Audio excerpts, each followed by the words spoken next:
This is my favorite pack for warm and getting cool seasons. It's a ULA Ohm. For this particular trip, I didn't use as much of the bag as I would on a larger trip. There's a fair amount of space left here for more days of food. I only brought food for a couple of days. So the things that I really like about the Ohm is this stretch mesh pocket. You can stick all sorts of things in there and have it access for out on the trail. I've got some pockets here on the sides that I like as well. What I will typically do is I'll have a camera either in a cargo pocket on my side and a camera in one of these pack pockets on the side on the belt. What I carry in one of these also are my camera attachments, a stick pick that I'll put at the end of the hiking pole to have a camera mount that way.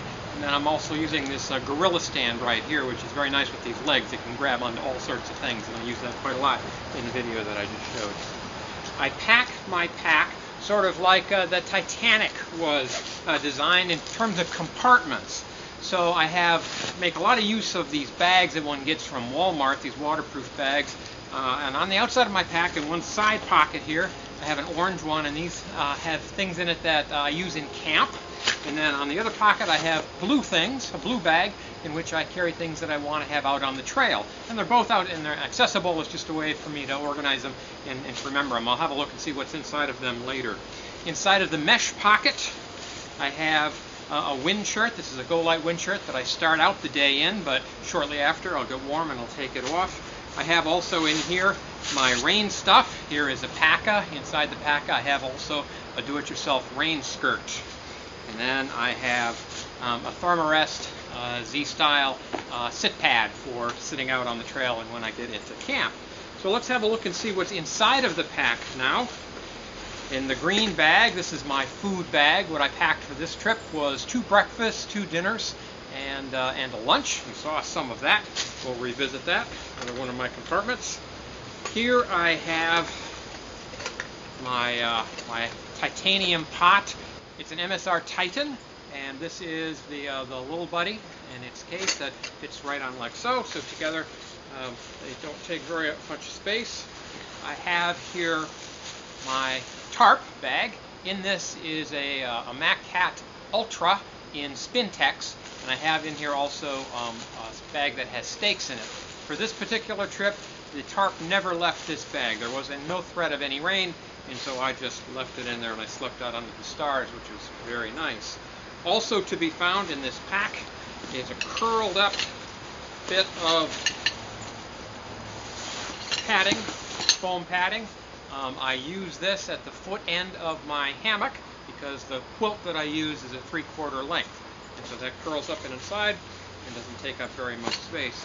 What I have put inside of this pack, what I actually carry on my body, is a small waist pack. Inside of the waist pack, I carry a map and a compass, and occasionally, as I did on this trip, a GPS unit, mostly so I can keep track of where I was, not so much where I am, because that's what the map and the compass are for. Going deeper into the pack still, I have a Sea to Summit wet sack, and inside the wet sack are things that I don't want to have get wet. And what sorts of things are those? Here in this sack is my do-it-yourself 3/4 length down quilt. It's got a loft of about 2 inches. I've shown it before, but I like showing off my stuff. On this side, it's got Momentum 90, and on this side, it's got Cuban. It's a quite light. You can see the down. That's sort of funny. Nice warm quilt for this kind of season. What else I have in my dry sack? Here is my Grizz Bridge. This particular one has a Sonian bug net, although that was left rolled up because there were no bugs the night that I stayed out. What else don't I want to get wet? Well, here is the do-it-yourself Inceltex overquilt that I talked about already. And then finally, what's inside of this bag is a clothes sack, and inside of the clothes sack I basically carry during the day that which I intend to wear at night. So there's polypropylene long underwear, both legs and top. I will have in here a jacket. It's a Montbell lightweight insulated jacket. I have also a vest that I got from Backpacker Light. It's one of those cocoon vests. A hat to wear, dry socks. And so this is my my clothes bag. And at night, the night stuff comes out, the day stuff goes in, and then I have a pillow to stay nice and comfortable in my bridge hammock. Let's see, are there anything else that I need in this pack? Yes, I hear it banging around. I have here my tent poles for the bridge hammock, which I slide between the pack and the pad when the pad is inside and rolled up. And last but not least, I have a water bladder. And I know very well the trade-offs between carrying a bladder and carrying bottles and the like. One thing that I like in warm season is to have this tube over my shoulder so I can just sip and drink. And so that's the way I go with that. And finally, there is a mesh pocket inside here, and this is where I will slip my iPhone at night. Then I can have a device where I can read things and I can listen to things, and it's just a bit of entertainment. So that's it. It was my kit for this trip. I quite liked it. I was quite comfortable, and I highly recommend this pack and some of these other things that we saw.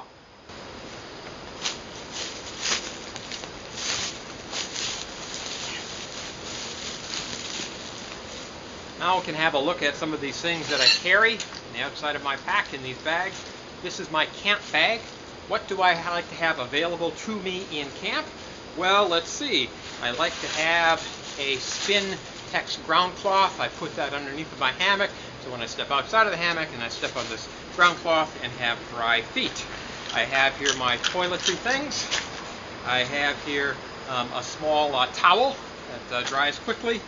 I have 40 feet of Dynaglide. I use this to hoist my food bag out of the reach of raccoons and other dangerous animals, and it also can be used, of course, to repair my suspension if I need that. An emergency blanket, never leave home without it. Another thing never to leave home without is a small headlamp. This is my Petzl headlamp. I quite like that. For this trip, I brought along a mini atomic just for fun and demonstration. I have a little bottle of alcohol to go along with that. A man must eat, and he must eat with a spork, and so I bring that. And finally, I have an aluminum pot grabber, which allows me to manipulate my pot without burning my fingers. So that's what I like to have with me in camp. What I like to have with me on the trail, in this blue bag, I have here approximately 2-liter wide-mouth Nalgene canteen, and this is where I will put water from the stream, and then I will treat that water with Aquamira. I will get the water into the canteen using this origami folding bowl, denoted by dirty, so that I don't confuse it with something that I might drink with, and that way I can get the water inside of the canteen without getting the dirty water on the lip of the canteen. So that's good.